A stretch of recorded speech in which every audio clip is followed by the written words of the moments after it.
The negotiation. The first thing Thane Cortez noticed about the alien woman wasn't her crystalline blue skin or the way starlight seemed to pool in her silver eyes. It was how she held herself, like someone carrying invisible chains, shoulders curved inward as if protecting something precious from the world's sharp edges. She stood in the doorway of his repair shop, clutching the hand of a small girl whose silence felt heavier than the station's failing life support systems. Outpost Meridian wasn't the kind of place where aliens showed up asking favors, especially not Nixari. The crystalline-skinned people from the outer rim were rare this far into human space, and this one looked like she'd been running for weeks. Her clothes were worn thin, patched with whatever material she could find, and there was a hollowness in her silver gaze that spoke of sleepless nights and difficult choices. "Are you Thane Cortez?" Her voice carried the musical quality typical of her species, but underneath ran a current of exhaustion that made his chest tighten. "Depends who's asking." He set down his plasma torch and wiped grease from his hands, studying the pair. The child, couldn't be more than 7, pressed herself against her mother's leg, wide eyes darting around his cluttered workshop like she expected danger to emerge from behind the scattered engine parts. "My name is Zara Vex. This is my daughter, Pip." The woman's fingers tightened protectively on the girl's shoulder. "I was told that you help people sometimes, people who need to disappear." Thane's jaw tensed. He'd built his reputation carefully over the past 3 years. Reliable mechanic, keeps to himself, asks no questions about cargo manifests or passenger lists. But word had apparently gotten around about the other services he occasionally provided. The kind that helped desperate people slip through cracks in the Confederation's surveillance net. "I fix ships," he said carefully. "Nothing more, nothing less. Please." The word came out cracked, desperate. "I know what they say about you, that you helped the settlers from Gamma Prime when the mining consortium came for their children, that you've moved people through the outer checkpoints." Pip shifted closer to her mother, and Thane caught a glimpse of something that made his breath catch. The child's small hand was pressed against Zara's leg, and where they touched, a faint shimmer of light pulsed beneath the woman's skin. Like starlight flowing through veins. "What are you running from?" he asked, though part of him already knew he didn't want the answer. Zara's composure cracked slightly. "Confederation Research Division. She swallowed hard, silver eyes bright, with unshed tears. "They want to study Pip. They say she's an anomaly, that her abilities could help advance human medical technology."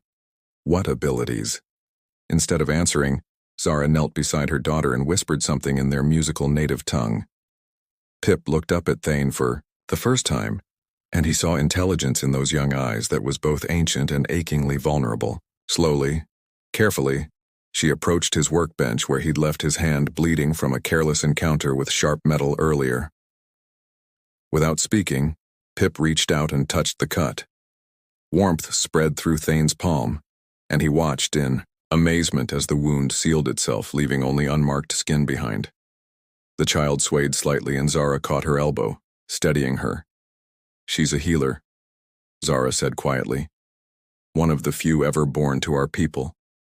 And they want to take her apart to understand how she does it." Thane stared at his healed hand, mind racing. He'd heard rumors of Nexari with unusual gifts, but seeing it firsthand was different. The child had risked her own energy to heal a stranger's minor wound without being asked. The implications of what the Confederation would do with such power made his stomach turn. "How long have you been running?" 6 months, ever since they came to our settlement on Kepler's Edge." Zara's voice hardened. "They killed my husband when he tried to protect her. Called it resisting arrest." The workshop fell silent except for the distant hum of the station's recycling systems. Pip had retreated to her mother's side again, but her eyes remained fixed on Thane with an intensity that was unnerving. It was like she was reading something in him, seeing past the carefully constructed walls he'd built around his heart. "What exactly are you asking me to do?" Zara took a shaky breath. "Take her. Hide her. I know it's impossible to ask, but... And what about you?" "I'll surrender myself. Lead them away from her."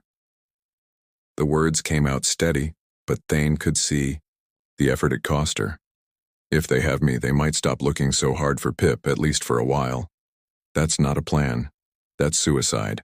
It's the only choice I have left.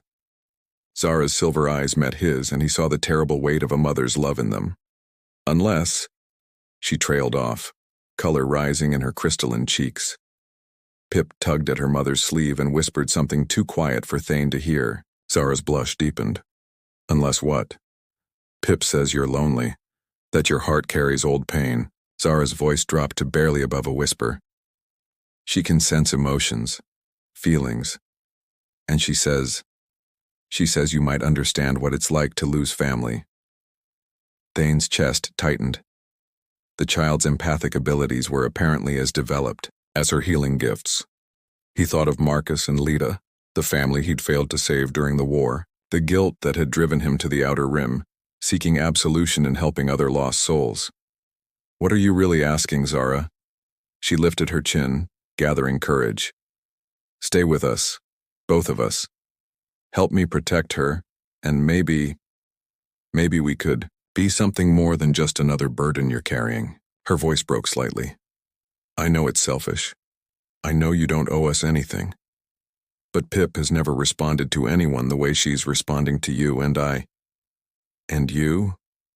And I haven't felt safe in so long that I'd forgotten what it was like, until now. Thane stared at them, this desperate mother and her extraordinary daughter who'd stumbled into his carefully ordered life like a comet, disrupting planetary orbits. Every rational part of his mind screamed warnings about the danger, about the impossibility of what she was suggesting. But when he looked at Pip, saw the quiet hope in her ancient young eyes, something inside him shifted.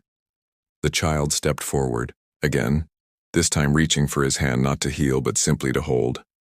Her small fingers were warm against his palm, and through that touch he felt an echo of what she sensed in him. Loneliness so deep it had become part of his bones. Grief that had calcified into protective numbness, and underneath it all, a desperate hunger for connection that he'd thought he'd successfully buried. The Confederation will never stop hunting her, he said finally. I know. And if they catch us, we'll all disappear into some research facility. I know that too. Then why ask? Why not just keep running? Zara's smile was sad and beautiful and brave. Because running isn't living, and Pip deserves better than spending her childhood in shadows, afraid of her own gifts. She paused, studying his face. And because something tells me you deserve better than hiding from life in this workshop, fixing other people's ships while your own dreams gather dust. Pip squeezed his hand gently, and Thane felt the child's empathic touch like a question mark against his soul. Not invasive, just curious, hopeful. Like she was asking if there might be room in his guarded heart for two more. Outside the workshop, Meridian Station's evening cycle was beginning, casting long shadows across the maintenance deck. Somewhere, in the distance, a ship's engines fired as another traveler continued their journey to whatever waited among the stars.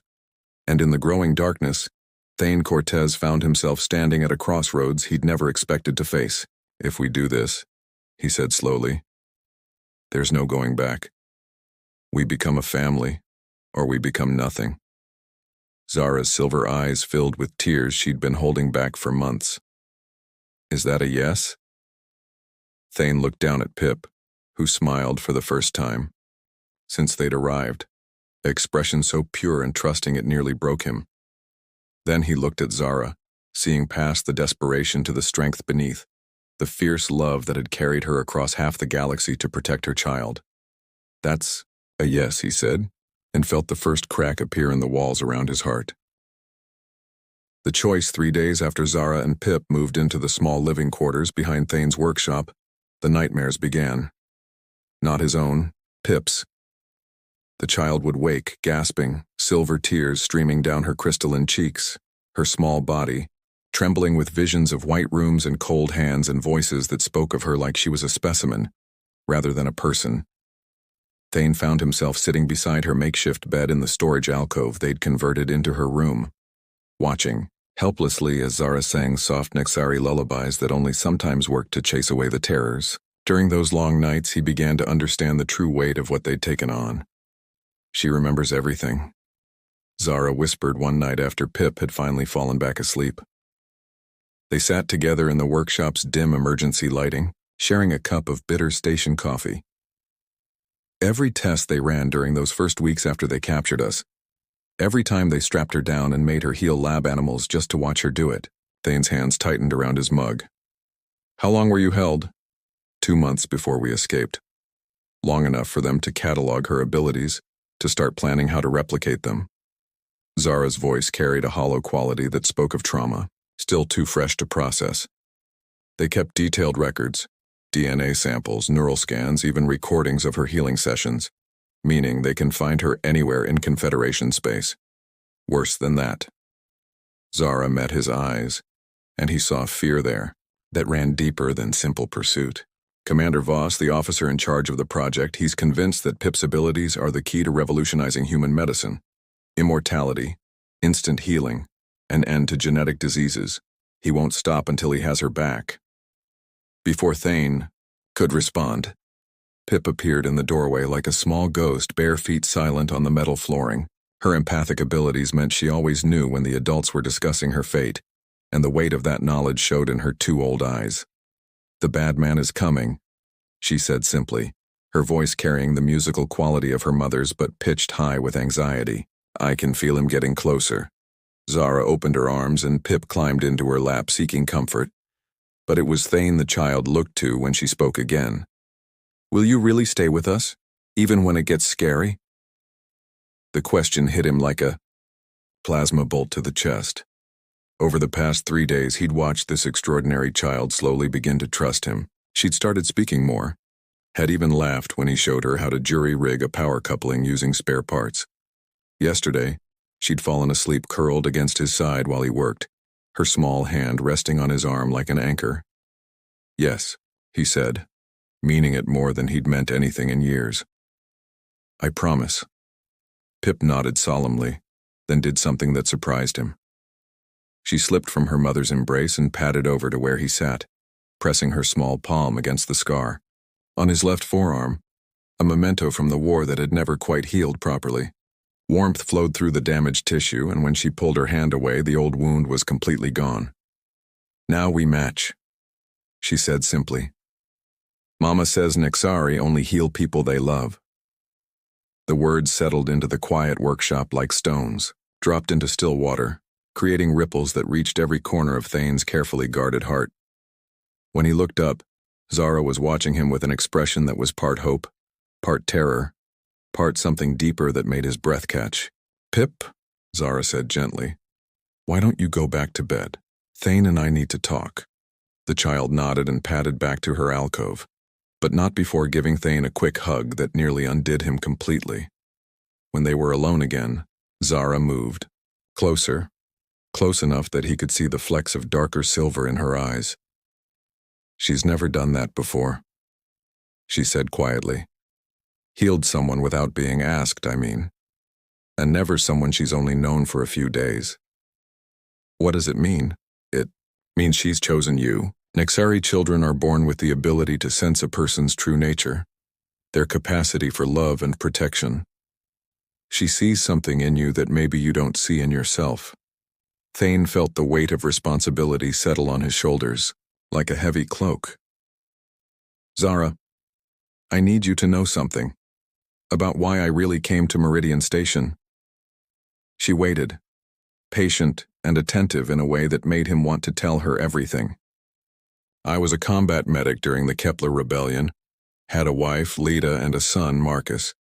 They lived on one of the agricultural worlds that got caught in the crossfire. His voice roughened. When the Federation forces retreated, they scorched everything behind them. Standard protocol to deny resources to the enemy. Zara's hand found his, fingers intertwining with surprising strength. I was off-world when it happened. Came back to find nothing. Just ash and crater glass where our home used to be. He swallowed hard. Spent 2 years tracking down the officer who gave the order. When I finally found him, I had my weapon drawn, ready to make him pay. What stopped you?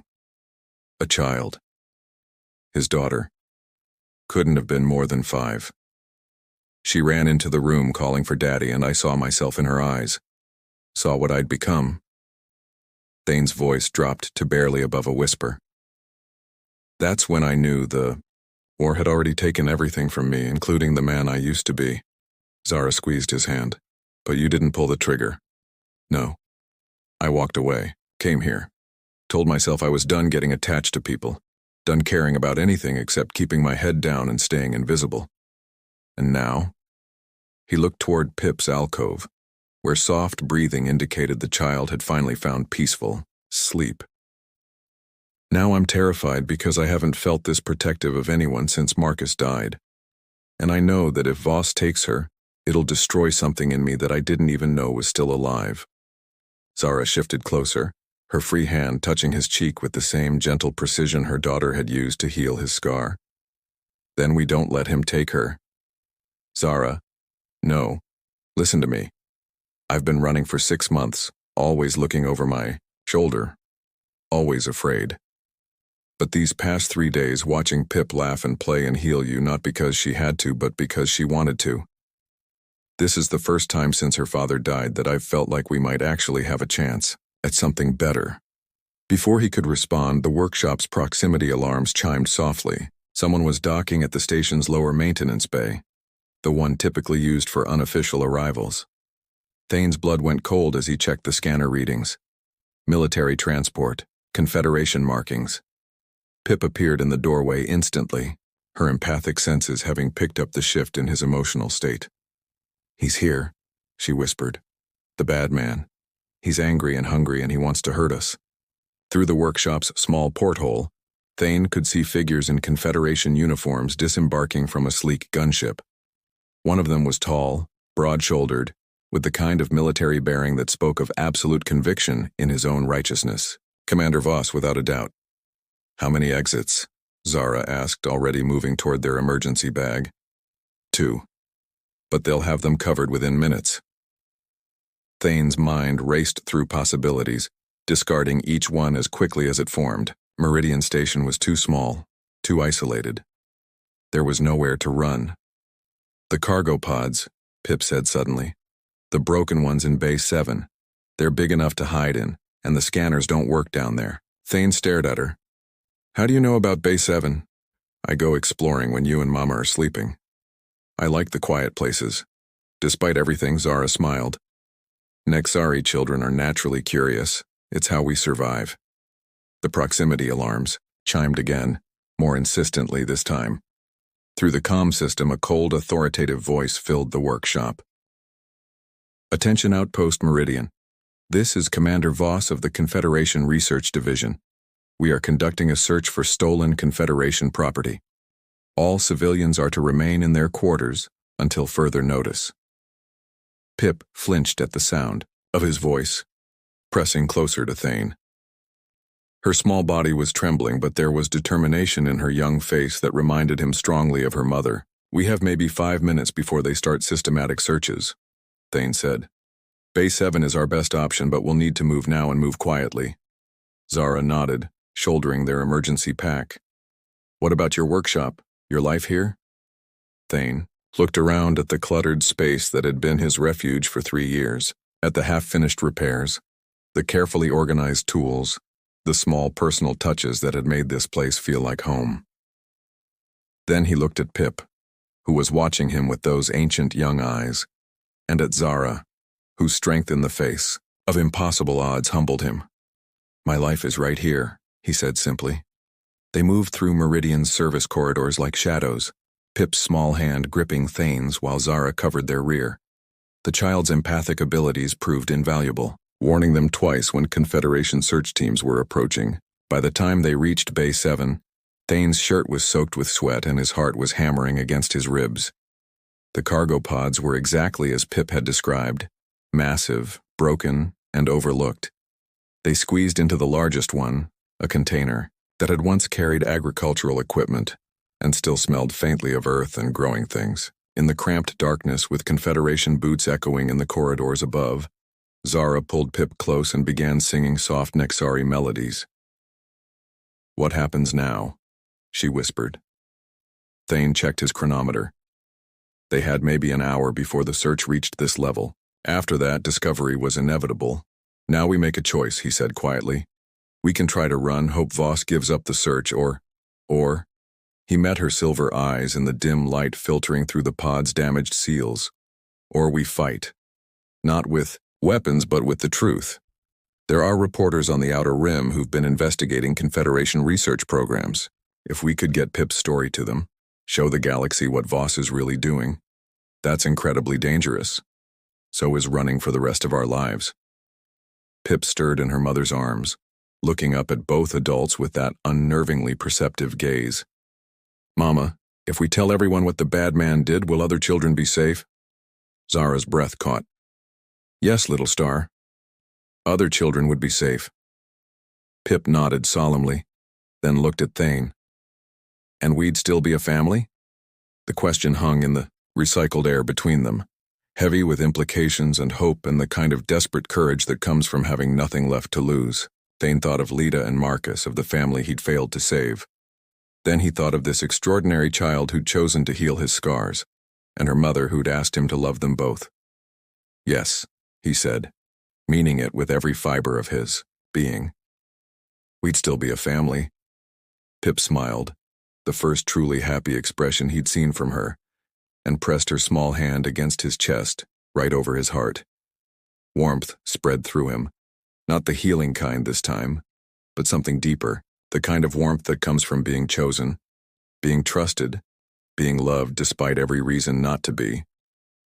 Above them, the search continued, but in the darkness of Bay 7, surrounded by the quiet breathing of his newfound family, Thane Cortez finally understood what it meant to be willing to fight for something worth saving. Then that's what we'll do, Zara whispered, her hand finding his in the darkness. We'll tell the truth. All of it. And for the first time in years, Thane allowed himself to believe that sometimes, just sometimes, love was stronger than fear.